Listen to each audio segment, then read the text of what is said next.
Nigel, for those of us in North America not familiar with Europe's seed industry, can you give us a little bit of an overview of the farm-safe seed throughout the European member states? Yep, certainly. And the farm-safe seed arrangements in Europe are quite diverse. And that's one of the things to remember. And again, for people watching this clip in different parts of the world, Europe has a diverse cropping, but in cereals, oilseed rape and potato, open pollinated or inbred lines are still form the majority of the crop, and in those that farmers will typically save a significant portion of their seed.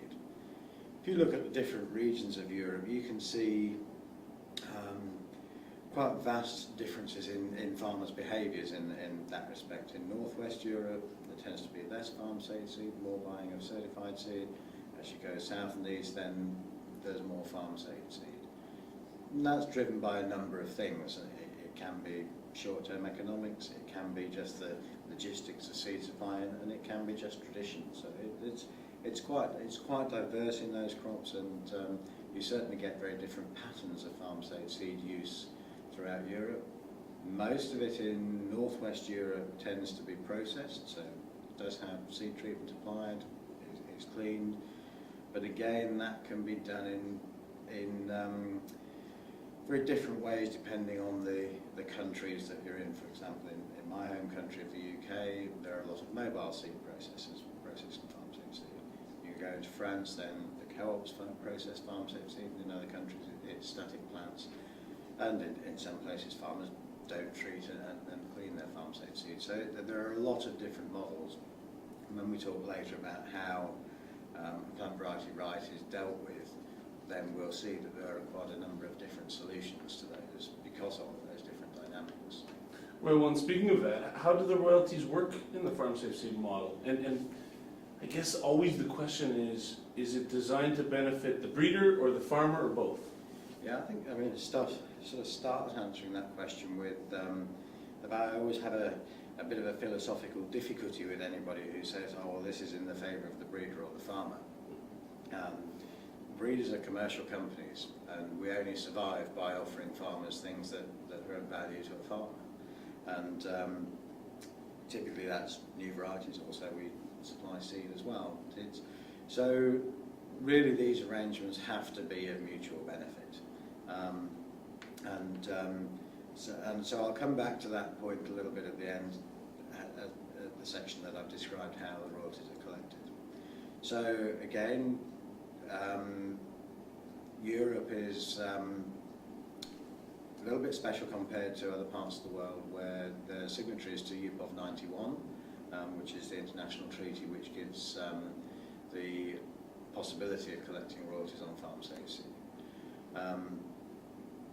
In Europe, that option to charge royalties on farm-safe seed is enacted, and it's enacted with a proviso that royalties on farm-safe seed are slightly, I mean, the technical term is sensibly lower in the legislation than certified seed. And that comes up with slightly different interpretations in different countries, but it is roughly half.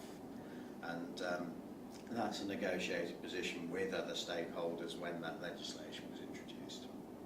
And but then how do you collect that? And that's again depends very much on these different dynamics of the farm-safe seed supply in the different countries. So where there are natural bottlenecks such as mobile seed processors, then they act on behalf of the breeders in collecting royalty at that point. The same with cooperatives, or farmers can pay directly as well. So then when I come back to this point of does it benefit breeders or farmers, well, the only place where I see a difference is in time scale. That for sure a farmer has a short-term cost impact of paying royalty of farm-safe seed. That's not great for his short-term budget, but what it means is he's making his contribution towards development of new varieties and that continuation of availability of new varieties for his farm. So he benefits. It's a longer-term benefit for a short-term cost.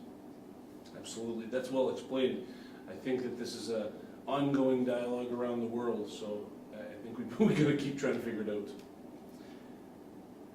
You have some EU seed legislation under review right now. Mm-hmm. How do you see that impacting on, well, maybe the seed industry as a whole, but more specifically on farm safe seed? Well, the seed legislation itself is around the marketing of seed, and that really applies to certified seed, registered varieties. Mostly farm safe seed in Europe is ultimately derived from certified seed, so it tends to be up-to-date modern varieties that are saved, and therefore having this sort of underpinning regulation in terms of getting new varieties registered and having authentic seed is very important to us. And we're in the middle of this new drafting of the legislation in my work with the associations. We're now in the detail of looking at some of these clauses that are being drafted, but it's very heartening to see that the main planks of current seeds legislation are still valued in the new draft. So we still have a strong emphasis on identity. So you do have a new variety that is tested by DUS. Performance is there with VCU testing, and then we have the quality of certified seed. So those three planks of performance, identity and quality are still there. And but then we're now in a lot of detail in terms of how you deal with conservation varieties and amateur use and all of these other things, which need to be drafted very smartly to be able to avoid undermining the professional seed industry. So it's the main planks of the legislation are there. They're looking good, and we're now working on the details. So we're quite optimistic that those main elements of the certified seed industry will stay, and that then allows us to still be in a good position to deal with farm safe seed of those same varieties. Do you see any major roadblocks? I mean, it requires a little bit of looking into the future and not knowing, but you see any major roadblocks? And then the second thing is, do you have any concept or idea or even opinion on the time that when the EU will be making such a decision on this legislation? Well, I mean, the legislative process on this seeds marketing is now moving quite quickly, and we will be seeing quite detailed drafts by the end of the calendar year, and therefore we will be seeing sort of first enactment early in the new year. So that's all in a good shape. In terms of evolution of farm safe seed, we're still working on improving what we've got. I mean, the collection of farm safe seed royalty across Europe isn't yet uniform. We've got schemes in some countries and not others, but all the time, every year, there are new countries getting new schemes and finding these new solutions. So Spain have introduced a new scheme this year, Belgium have, the French have expanded their scheme. And this is very much built on the concept of fair play. So everybody's making their contribution. And so where countries haven't got schemes, it's pretty unfair on those countries that have got schemes, and therefore it's a gradual education process of farmers and their organisations to really say, well, yes, we need continued new varieties and we need to invest in research. So we've got those fair play elements in terms of the evolution of the schemes as a whole, and then we also have within the schemes, of course, collecting royalties can people don't necessarily want to pay straight away, and again, to get fair play, we need to be able to enforce. Enforcement is generally unwelcome by the person who is being enforced. So again, it's trying to make sure that we're proportionate and targeted, so that we're not swamping farmers with red tape or bureaucracy or heavyweight procedures applied to people who are complying. So it's getting that balance right. So there's still work to do, even within the countries that we're already working in. As it relates to this new legislation, Can you tell us a little bit about what impact it's going to have as far as movement of seed? I mean, movement of seed within Europe and then internationally. How's that going to impact breeders? Well, I think again the draft legislation that we've seen certainly maintains all of those elements of seed certification, variety identity that are important for example, international trade, ECD schemes, and there are some new drafts around import and export, but again we're seeing those gradually being adjusted to come back to pretty close to the status quo. So we're still, again, quite optimistic that the European position as being an important producer of seed and exporting and importing in a dynamic way should still be there. And I think that, again, it's an important consideration of the seed industry that it is. Our international activities are extremely important.